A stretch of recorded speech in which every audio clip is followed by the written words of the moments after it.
저위험 상품 80개를 리스트업을 했는데 나는 뭐부터 해보면 좋을까 이런 생각 하실 것 같아요. 상황별로 그냥 정리를 해드릴게요. 증권사 계좌도 없으면은 예금 만기돼서 재해치하고 이것만 반복하고 있다 하시는 분들은 채권이나 이런 거 투자를 하면서 플러스 될 때 어떻고 마이너스 될 때 어떻고 변동성이 어떻고 내 성향은 뭔지 모르겠고 이런 분들이라고 하면은 먼저 해보시는 거를 권장드리고 싶어요.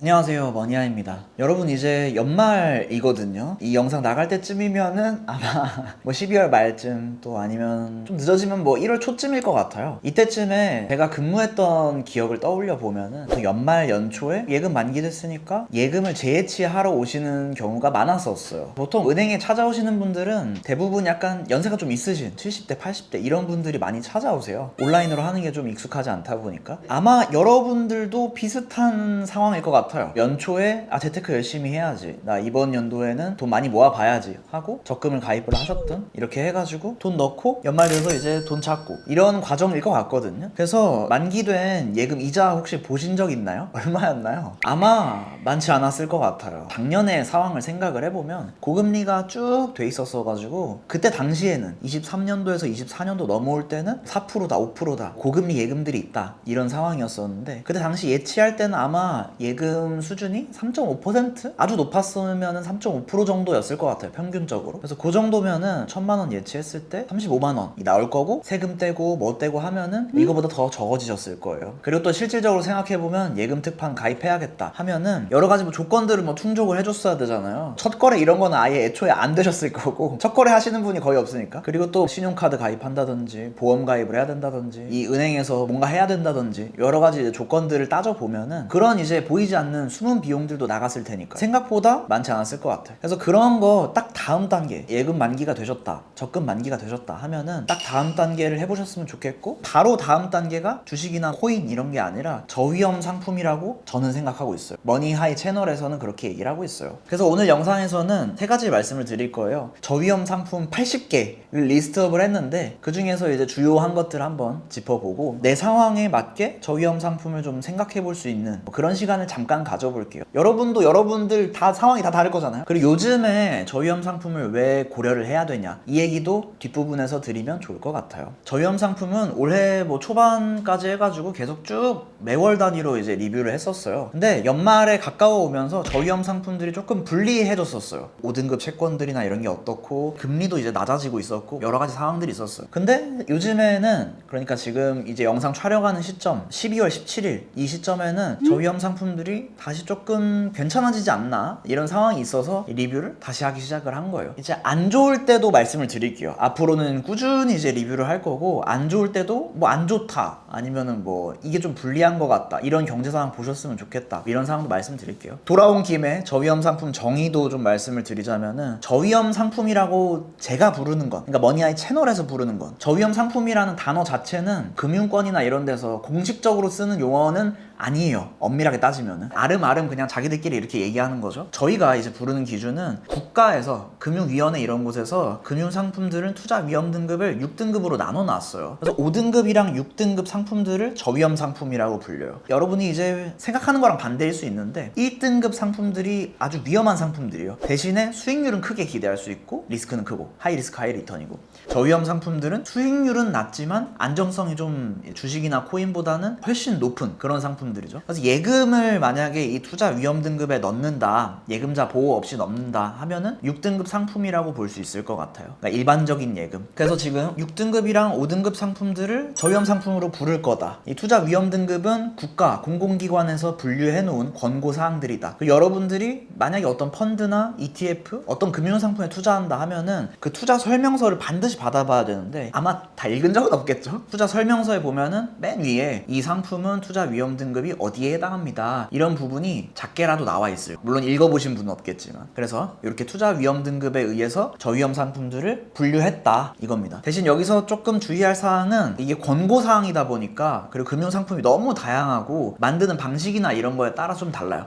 비유를 들자면은 요리 못하는 머니하이가 끓인 라면이랑 너무너무 음식을 잘하는 30년째 음식을 하고 계신 우리 어머니가 하는 라면이랑 똑같은 라면인데 다를 거잖아요. 마찬가지로 똑같은 6등급 상품인데 어떤 어떤 거는 조금 이제 괜찮고 어떤 거는 조금 더 리스크가 있고 똑같은 분류에 들어가지만 조금 다를 수 있어요. 절대적인 값은 아니다, 이걸 말씀드리고 싶었어요. 약간 위험 회피를 위해서 명확하게 얘기 드리면은 저위험 상품은 말 그대로 위험이 아주 적다 이 뜻이지 위험이 아예 없다 이런 뜻이 아닙니다. 요건 이제 알고 계셔야 돼요. 저위험 상품 뭔지 설명드렸고 볼 때 어떻게 보셔야 되는지 정의에 대해서 설명드렸어요. 그럼 상품을 하나씩 살펴볼게요. 근데 본론 2죠. 이제 여러 가지 분류를 할 수 있는데 단기 채권들을 보통 6등급 상품이라고 볼 수 있어요. 단기 채권이라고 하면 예를 들어서 이런 거예요. 우리나라 국가에서 발행한 채권, 거꾸로 얘기해서 우리가 우리나라 정부에 돈을 빌려주고 정부가 돈을 일정 기간 동안 쓴 다음에 이자를 붙여서 주는 그런 형태의 상품들을 묶어서 투자하는 상품들이 좀 안전하다고 볼 수 있어요. 여러분도 예금에 가입을 하면은 국가가 보호해준다, 예금자 보호 제도가 있으니까 안전하게 느낀다 이렇게 말씀하시잖아요. 마찬가지로 우리가 정부에다가 돈을 빌려주면 정부가 망하지 않는 이상 이자는 받을 거잖아요. 이런 식으로 구성이 되어 있어요. 다양하게 구성되어 있는데 이런 식으로 구성되어 있는 게 보통 6등급 상품이에요. 그래서 예금자 보호 제도라는 게 여기 적용되기가 좀 어려워요. 왜 그러냐면 정부에다 빌려주는 건데 이상하잖아요. 다만 수익률이 왔다 갔다 하는 건 정부에서도 돈을 빌릴 때 어떤 때는 이자를 1% 줬다가 어떤 때는 이자를 3% 줬다가 이런 식으로 왔다 갔다 하고 있어요. 채권의 이자율도. 그렇기 때문에 수익률이 어떤 때는 좀 좋고 어떤 때는 좀 낮고 이런 식으로 등락은 있을 수 있다 이겁니다. 그래서 먼저 6등급 단기 채권부터 보자면은 펀드부터 볼게요. 펀드는 ETF랑은 조금 다르죠. 제가 얘기하는 여기서 펀드는 일반 펀드예요. 일반 펀드는 가능하면 펀드 슈퍼마켓, 우리투자증권에서 투자하셨으면 좋겠어요. 왜 우리투자증권이냐? 예전에 온라인 전용 펀드라고 해서 펀드 슈퍼마켓이라는 곳이 있었는데 여기가 우리투자증권이랑 합쳐졌어요. 그러다 보니까 온라인 전용 펀드들이 여기 들어가 있어요. 온라인 전용이다 하면은 아무래도 수수료가 좀 저렴하겠죠. 똑같은 다른 펀드들보다. 그래서 제가 NH투자증권 나무를 쓴다, 아니면 뭐 KB증권 뭐 투자대회 나갔다, 뭐 토스증권 뭘 쓴다, 이렇게 여러 가지 이게 있지만 온라인 전용 펀드를 하시는 게 좋겠다. 펀드를 만약에 고를 거다 하면은. 그래서 여러 가지 이제 조건들을 가지고 리스트업을 쭉 했어요. 펀드라고 하면 진짜 몇백 개, 몇천 개 이렇게 있거든요. 근데 그 중에서 보셨으면 괜찮은 거를 이제 걸러낸 거죠. 그래서 규모가 한 500억 이상에다가 수수료가 좀 저렴할 것 같은 온라인 전용 펀드들을 위주로 해서 봤어요. 그래서 보면은 펀드 이름이 이렇게 쭉 나올 건데 이름 나오는 거는 카페에다가 그냥 리스트업을 쭉 해드릴 테니까 나중에 보시고, 이제 볼 거는 첫 번째가 코레이트, 셀렉트, 단기채, 증권, 투자신탁, 채권, S-P 뭐 이렇게 돼 있어요. 등급이 6등급이라고 나와 있죠. 1년 동안 수익률이 3.52%였어요. 수수료가 0.18%였고 규모는 뭐 2조 원 정도 규모였어요. 그래서 2조 원 정도 규모니까 규모 면에서 뭐 어려운 거나 그런 건 없었을 거고, 보셨을 때 총 보수가 뭐 수익률에서 차감되는 거냐 헷갈리실 수 있는데 수수료를 다 내고 그 다음에 3.52% 수익률을 낸 거라고 보실 수 있어요. 여러분이 증권사 수수료나 이런 건 따로 이제 나갈 수 있지만 수익률 자체 3.52%는 확정된 거예요. 다시 말해서 예금으로 비유를 들자면은 예금을 가입을 하면서 여러분이 신용카드 한 장을 발급을 받았다. 그럼 신용카드 연회비를 10,000원, 20,000원 이런 식으로 내야 되잖아요. 이런 것들이 이제 다 반영이 되어 있는 거예요. 엄밀하게 따진다면. 그래서 뭐 나쁘지 않았죠. 3.52%면은 당시에. 그 다음에 이제 두 번째 상품은 같은 상품인데 S-P가 아니라 S인 상품이 들어가 있어요. 뭔 차이냐? 이름 똑같은데 P는 연금 상품이에요. 퇴직연금이나 개인연금 상품들을 펀드로 고른다 했을 때는 P가 붙어있는 상품으로 고를 수가 있고, 보통 연금 상품들이 장기 투자할 거라고 보니까 보수가 좀 낮거나 이런 측면이 있어요. 여러분이 퇴직연금이나 개인연금, 연금 투자를 고려하신다 하면은 이렇게 P가 붙어있는 상품으로 투자를 하실 거다. 그게 더 성과가 좋을 거다. 그래서 이렇게 볼 수 있습니다. 뭐 참고로 P는 그 연금 펜션의 약자입니다. 그 다음에는 KB스타 단기채, 증권, 투자 신탁. 이것도 이제 S-P랑 S 상품이 있죠. 3.19% 수익률을 냈고, 근데 이제 코레이트 셀렉트 단기채랑 KB스타 단기채랑 이렇게 봤을 때 차이점이 하나 있죠. 얘네와 지금 딱 이미지로 보셔도 규모가 작다, 이 부분이 있어요. 이 상품은 2조 원짜리고 이 상품은 780억이니까 규모가 좀 작게 볼 수 있어요. 여기서 당연히 규모가 큰 게 좀 더 안정성이 있을 거예요. 왜냐하면 아주 극단적으로 얘기해서 일이 생겨가지고 펀드에 가입한 투자자들한테 돈을 돌려줘야 돼요. 그러면 이제 당연히 규모가 크면은 돌려주기가 좀 더 수월하겠죠. 그리고 실제로 이 펀드는 어떻게 보면 주머니라고 볼 수 있는데 이 주머니에 여러 가지 채권들이 막 들어가 있는 형태인 거예요. 근데 이 중에서 채권에 투자할 때는 규모가 좀 커요. 우리가 막 주식 10,000원 사고 20,000원 사고 이러잖아요. 근데 직접 채권에 투자하려고 하면 장외채권 말고 그냥 직접 채권에 투자하려고 하면은 억 단위로 돈이 들어요. 근데 그러다 보니까 규모가 작으면, 물론 780억도 작은 규모는 아니지만 규모가 작다고 하면은 채권을 사서 뭐 자산 배분을 한다거나 이랬을 때 약간 좀 불리한 측면도 있을 것 같아요. 교과서적으로 생각을 한다면. 이런 부분들을 볼 수 있는 거죠. 근데 이제 그럼 규모만 보고 이것만 따지면 되겠냐 할 수 있어요. 근데 생각해 볼 부분이 또 하나 있죠. 예를 들어서 코레이트 셀렉트 단기채 같은 경우는 펀드 이름에 셀렉트라는 말이 들어가 있잖아요. 그 말이 뭐냐면 셀렉트가 고른다 이런 뜻이잖아요. 그래서 펀드 매니저가 단기채 중에서 뭐 정부에서 발행한 거, 어디 뭐 공공기관에서 발행한 거, 회사채 중에 뭐 좀 안정성이 있는 거, 이런 여러 가지 채권들이 있는데 그 채권들을 좀 유리한 걸 고른다는 뜻이에요. 셀렉트했다 이거니까. 근데 KB스타 단기채 같은 경우는 뭐 셀렉트나 뭐 액티브나 이런 상품 설명이 없잖아요. 안 고른다는 얘기예요. 그럼 생각해봤을 때 고르는 애가 지금 수익률은 더 좋았는데 대신에 열심히 골랐으니까 고른 수고한 만큼 수고비 주세요 해가지고 보수가 좀 높은 거예요. 근데 이제 투자에 대해서 책을 읽어보거나 하셨던 분들은 이렇게 생각할 수 있을 것 같아요. 아무래도 그냥 가만히 냅두는 게, 수동적으로 투자하는 게 장기적으로 성과가 더 좋았다 이런 얘기예요. 그러니까 뭐 S&P 500 그냥 꾸준히 투자하면은, 기계적으로 투자하면은 열심히 고르는 것보다 수익률이 더 좋았을 거다 장기적으로, 이런 얘기를 하시는 거죠. 그래서 그런 측면에서 봤을 때는 지금 1년 동안 수익률을 보면은 밑에 있는 KB스타 단기채가 0.3% 정도 불리할 수 있는데, 0.2에서 0.3% 정도 아쉽게 볼 수 있는데, 보수가 확정적으로 비용이 낮으니까 KB스타 단기채가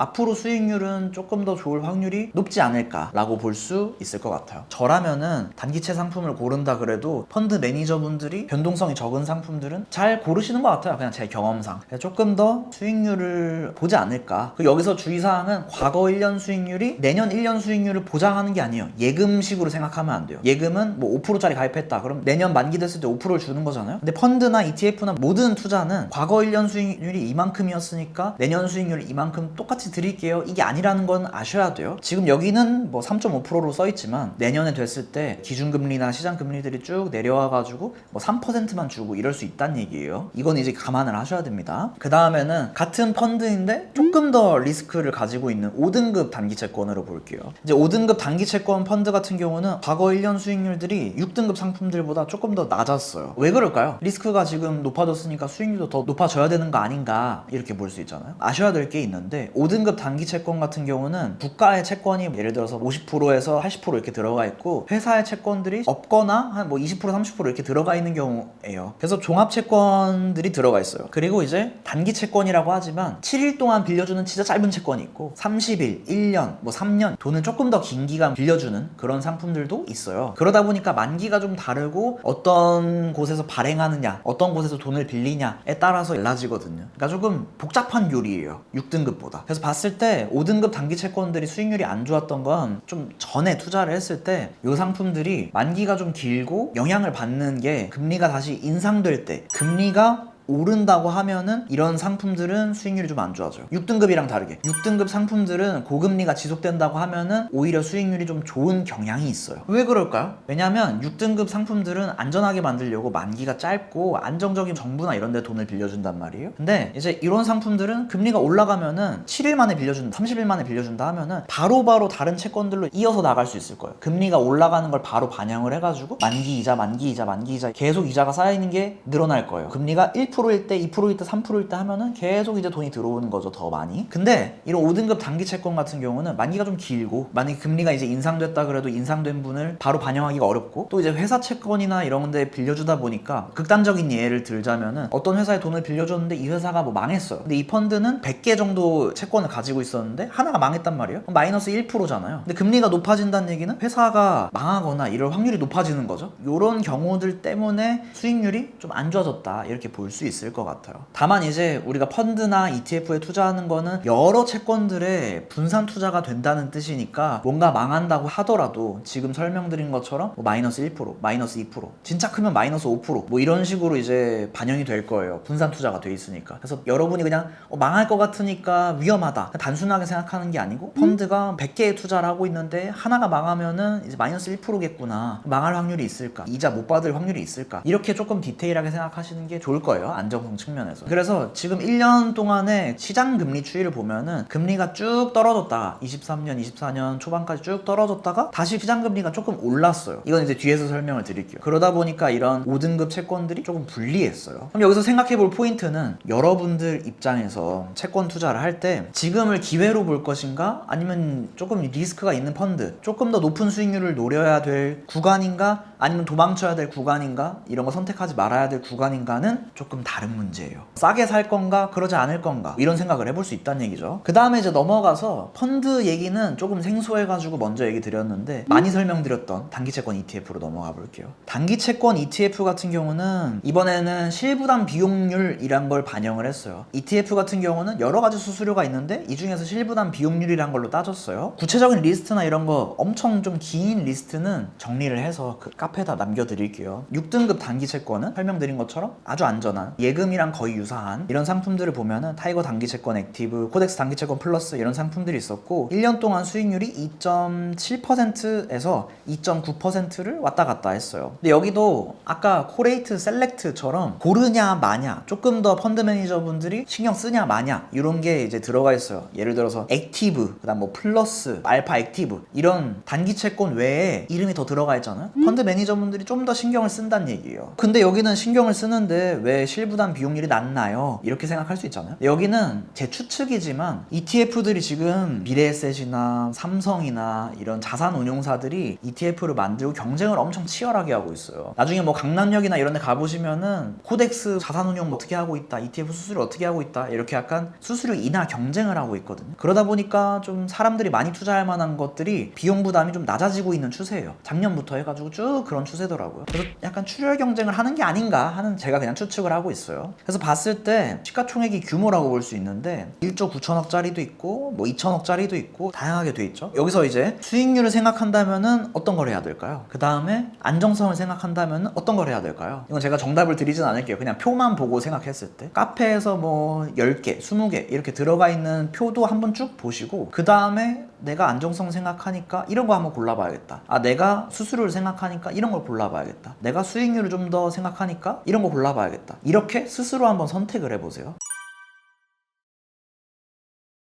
그 다음은 5등급 종합채권 ETF로 넘어갈게요. 여기서 용어를 제가 조금 수정을 했어요. 5등급 채권 ETF 이런 식으로만 설명드렸었는데 5등급 종합채권이란 걸로 말을 좀 바꾸겠습니다. 왜냐면 단기채권만 있는 게 아니라 종합채권에는 만기가 조금 긴 뭐 중기채권이나 이런 게 들어가는 경우도 있고 위에 설명드렸던 것처럼 회사채나 이런 것들이 좀 섞여 있는 경우가 있고 말 그대로 좀 종합되어 있는 채권이에요. 종합채권은 앞서 설명드린 것처럼 1년 수익률이 좀 안 좋은 상태예요. 근데 5등급인데 6등급보다 수익률이 왜 낮지? 이거 왜 해? 하실까봐 긴 수익률도 넣어뒀어요. 종합채권 같은 경우는 신상품들이 많아요. 추측이지만 제가 이제 종합채권 리뷰를 하기 시작한 게 2023년인데 신상품들이 이때부터 좀 많이 나왔거든요. 채널이 좀 영향을 미친 게 아닐까 하고 생각을 해봤어요.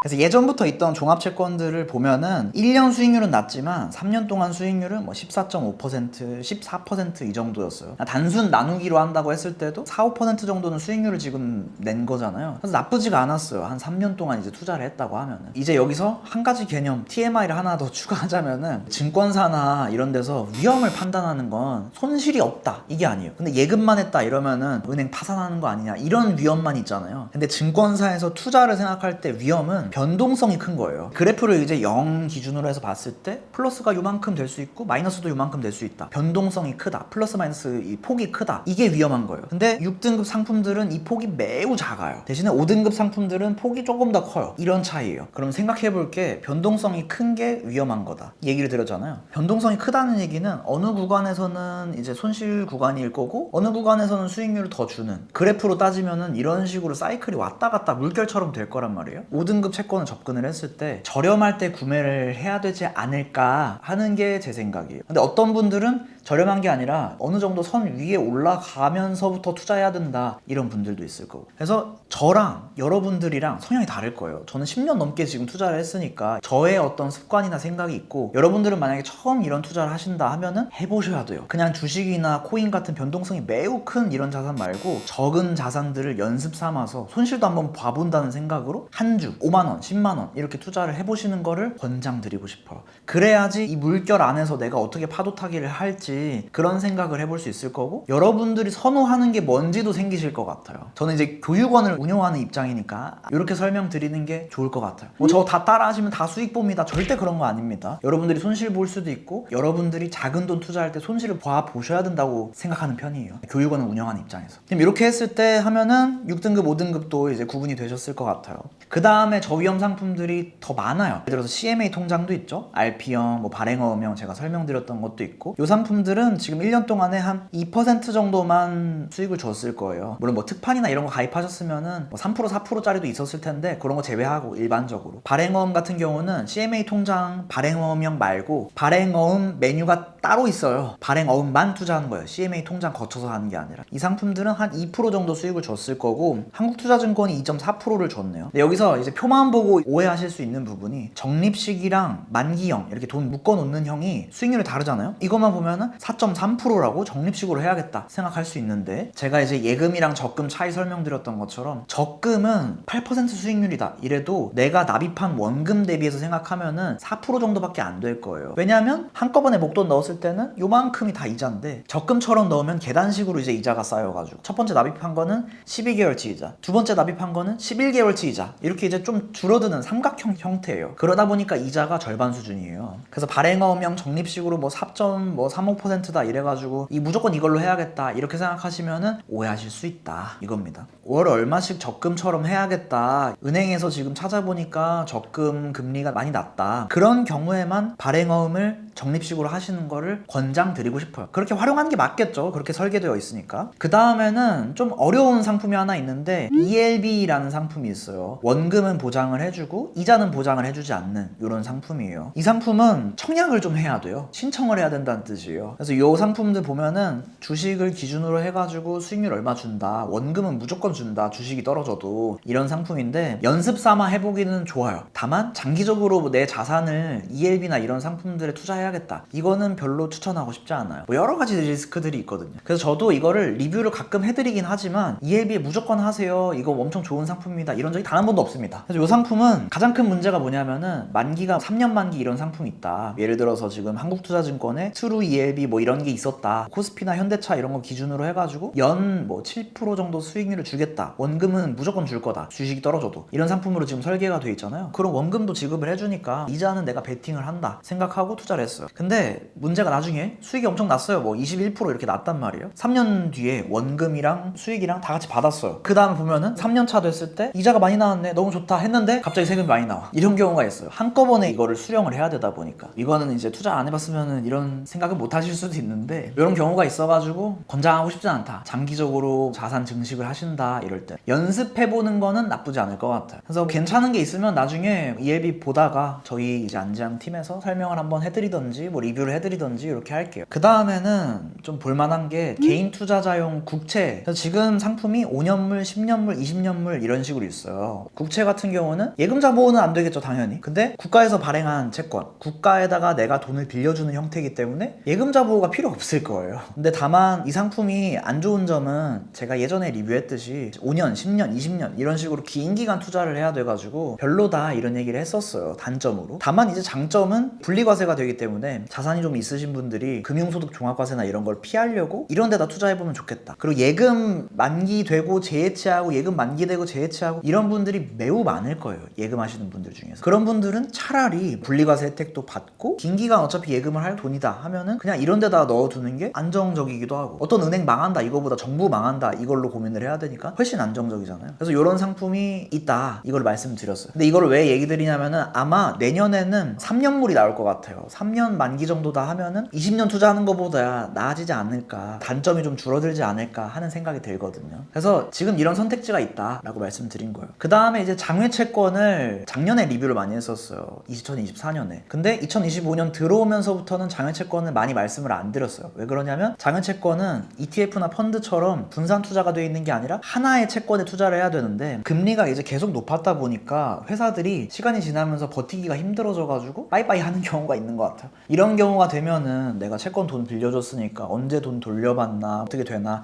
이런 고민을 하실 수 있을 것 같아서 24년도 이후부터는 장외채권 얘기를 많이 안 했어요. 물론 공부해보는 거는 매우 좋을 것 같은데 그래도 뭐 10,000원, 20,000원 투자하시더라도 좀 소중한 돈이니까 그런 걱정 안 하셨으면 해서 리뷰를 많이 하진 않았었어요. 여기까지 하면은 여러 가지 선택지들을 쭉 말씀을 드렸어요. 근데 제가 생각했을 때 뭐 포트폴리오 투자나 주식 투자나 이런 데로 넘어가기 전에는 예금만 하셨다 하는 분들은 저위험을 한번 그냥 연습 삼아서라도 해야 돼요. 운전으로 따지면은 고속도로 나가기 전에 동네 한 바퀴 도는 거랑 마찬가지로 짧은 기간이라도 연습을 해보면 주식이나 이런 거 투자했을 때 훨씬 더 스무스하게 투자하실 수 있을 거예요. 한 번도 이 저위험 상품들을 안 해보셨다 하면은 저희가 입문반이라고 아주 간단한 코스 만들어 놨어요. 요거 한번 해보시면은 도움 되실 것 같아요. 무료입니다. 요 짧은 코스만 해보시더라도 저위험 상품을 하면서 배워야 되는 것들은 쭉 배우실 수 있게 설명을 해놨어요. 하나만 더 추가를 하자면은 많은 상품들을 이렇게 나열을 해드렸는데 나는 뭐부터 해보면 좋을까 이런 생각 하실 것 같아요. 상황별로 그냥 정리를 해드릴게요. 증권사 계좌도 없으면은 CMA 통장 만들어 보시고 발행어음 이런 거 검색해 보시는 거, 메뉴 검색해보고, 그 다음에 예금 만기돼서 재해치하고 이것만 반복하고 있다 하시는 분들은 첫 번째는 6등급 단기 채권들을 한번 연습 삼아서 해보셨으면 좋겠어요. 예금 같은 경우는 연습이 안 되는 게 1년이나 기다려야 돼가지고 연습이 안 되는데 ETF는 처음에 투자하고 한 일주일, 2주일, 진짜 길면 한 달 정도 수수료가 이렇게 조금씩 나가고 그 다음부터는 이제 플러스가 또 돌아설 거예요. 그래서 이런 부분이 있어서 연습해보기 딱 적당해요. 해보시기만 해도 아 내가 왜 은행 가가지고 막 예금 특판 찾고 이런 거 했나 이런 생각 드실 거거든요. 그 다음에 나는 계속 이제 예금만 했었고 재해치 이거만 반복하고 있었는데 기간도 좀 길고 가격 변동성을 좀 감내할 수 있다 이런 분들은 5등급 종합채권에 한번 도전해보셔도 괜찮을 것 같아요. 도전하실 때 예금 만기된 거 1,000,000원, 1억 이렇게 있다 그래가지고 다 여기다 넣지 마시고 10만원 이렇게 작은 돈으로 먼저 해보시는 거를 권장드리고 싶어요. 그 다음 천천히 작은 돈으로 리스크 작게 해보신 다음에 증액하셔도 문제가 없어요. 그리고 나는 채권이나 이런 거 투자를 하면서 금리나 경제순환 앞서 설명드렸던 이제 플러스 될 때 어떻고 마이너스 될 때 어떻고 변동성이 어떻고 이때 나는 어떻게 해야 되고 내 성향은 뭔지 모르겠고 이런 분들이라고 하면은 5등급 종합채권을 접근해 보시는 게 좋을 것 같아요. 대신 5등급은 말 그대로 6등급보다 리스크가 좀 더 있습니다. 이건 이제 아셔야 돼요. 리스크가 있으니까 이 굴곡이 보이는 거예요. 느껴지는 거예요. 나머지 이제 국채나 장외채권, 뭐 ELB, 그 다음에 최근에 리뷰했던 IMA 계좌 신상품 출시된다 하면은 이런 상품들은 좀 업데이트가 되면 그러니까 상품이 조금 괜찮아지면은 포함시켜보는 게 어떨까 선택지에 이 정도 될 거고, 제가 이제 월간 리뷰를 하면서 이런 것들 괜찮아진다 하면은 저희 팀에서 한 번 더 설명을 드릴게요. 카페에도 이거는 리뷰해 줄 테니까 나중에 한번 보세요. 그럼 이제 남는 게 경제 상황이 지금 어떻냐, 그래서 이건 어떻냐 이거예요. 내 상황, 내 성향 이런 거 고려한 다음에 경제 상황 어떻냐 고려하고, 어떻게 보면 이 두 가지는 반드시 고려를 해야 되겠죠. 앞으로 투자를 할 거다 하면은. 그래서 간단하게 경제 상황을 보자면은 6등급이나 5등급 채권 상품들에 투자한다 하면은 금리랑 금리에 영향을 주는 물가랑 물가에 영향을 주는 정부 정책이랑 이렇게 보시는 게 간단하게 큰 그림을 그려보실 수 있을 것 같아요. 생각을 정리할 수 있다는 얘기예요. 기준금리 같은 경우는 지금 이제 금리표 보듯이 올랐다가 내렸다가 이제 막 이제 왔다 갔다 하고 있어요. 점으로 찍혀 있잖아요. 그래서 원래 23년도, 24년도 제가 이제 저위험 상품을 리뷰할 때는 고금리로 올라갔고 올라간 상태가 유지됐어요. 근데 이제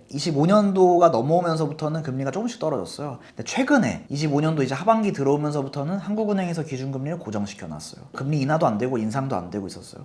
그러다 보니까 시장금리가 내려있다가 금리 오르는 거 아닐까 하고서는 오르기도 하고 이런 상황이 지금 되고 있는 거예요. 6등급 단기채권이 금리가 지금 고정되어 있는 상태에서 나쁘지 않을 것 같다 라고 말씀을 드렸던 거예요. 그 다음에 이제 생각해 볼 거는 금리에 영향을 주는 물가예요. 물가가 어떻게 될 거다라는 것 때문에 시장에서 금리들이 움직이고 있거든요. 뭐 복잡한 얘기인데 하여튼 물가를 보셔야 된다 이것만 알면 돼요. 뉴스 하나만 보자면은 고환율 고물가 때문에 한국은행에서 딜레마에 갇혀 있다. 시장에서는 금리 인하가 사실상 종료됐다 라고 보는 것 같아요. 뉴스에 보자면은. 물가가 오르면은 금리가 왜 그런가요? 생각해보면 물가가 올라가면은 한국은행에서는 금리를 같이 높여가지고 물가를 좀 내리려는 작업을 하는 거예요. 왜냐하면 물가가 너무 높아진다. 극단적으로 얘기해서 여기 지금 가지고 있는 이 아이패드가 50만 원이었는데 한 달 지나니까 뭐 100만 원 될 것 같아요. 그럼 사람들이 돈을 안 가지고 있고 아이패드를 가지고 있는 걸 더 좋게 생각할 거잖아요. 물건 가격이 빨리빨리 오르니까. 그럼 화폐 경제가 무너지겠죠? 뭐 경제학적으로는. 여튼 이런 것 때문에 물가가 높아지면 금리를 높아진다. 이게 거의 공식이에요. 한국은행 홈페이지에서도 물가가 높은 거를 관리하려고 물가 안정제 이런 것들을 목표로 하고 있다. 이렇게 나와 있어요. 그러다 보니까 환율이 너무 높아가지고 물가가 오를 것 같다. 부동산 가격이 안 잡혀가지고 물가가 오를 것 같다. 여러 가지 이런 상황 때문에 물가가 높아질 것 같다고 보는 편이에요. 그 다음에 그럼 물가를 높일 만한, 물가를 자극할 만한 요소가 뭐가 있을까를 보는 게 조금 더 큰 그림을 보는 거겠죠. 요소가 지금 말씀드린 것처럼 환율이 높은 것도 있고 정부에서 돈을 이제 어떻게 쓰냐가 물가를 자극할지 말지가 돼요. 그래서 마지막으로 볼 거는 물가를 생각을 해보면은 물가를 자극할 만한 뭐 정책이나 아니면 채권을 많이 발행해야 해서 금리를 높게 발행해야 될, 그러니까 돈을 많이 빌려야 될 뭔가 요인이 있다 하면은 금리는 높아질 거예요. 예를 들어서 정부에서 어떤 곳에 돈을 써야 돼가지고 돈을 많이 쓰겠다 하면은 정부는 세금을 들어오는 수입도 있지만 채권을 발행해가지고 자금을 조달한단 말이에요. 우리가 아파트 살 때 주택담보대출을 일으켜가지고 아파트를 사는 것처럼 우리 그 정부도 대출을 일으켜가지고 재정을 확보한 다음에 어떤 정책들을 사용을 하는 거죠. 그래서 정부 입장에서는 세금 들어오는 거랑 채권 발행해서 들어오는 자금이랑 이렇게 해가지고 운영이 되고 있어요. 정부에서 돈을 많이 쓰겠다 하면은 채권 금리는 올라갈 거예요. 보통은 우리가 6등급이나 5등급 단기 채권 투자를 하면은 국가에서 발행한 채권에 투자할 경우가 많기 때문에 정부를 예시로 든 거예요. 근데 그러면 이제 여러분들이 뉴스를 읽으실 때 정부에서 돈을 많이 쓰려고 하나 많이 쓰려고 하지 않나, 정부에서 채권을 많이 발행하면은 공급이 많으니까 금리를 많이 쳐줘야지 많이 사갈 거잖아요. 이런 거죠. 그래서 이런 요인들 때문에 경제 상황이 움직이고 있고, 만약에 여러분들이 물가가 높아질 것 같고 금리도 높아질 것 같다 하면은 5등급 채권에 투자하실 때는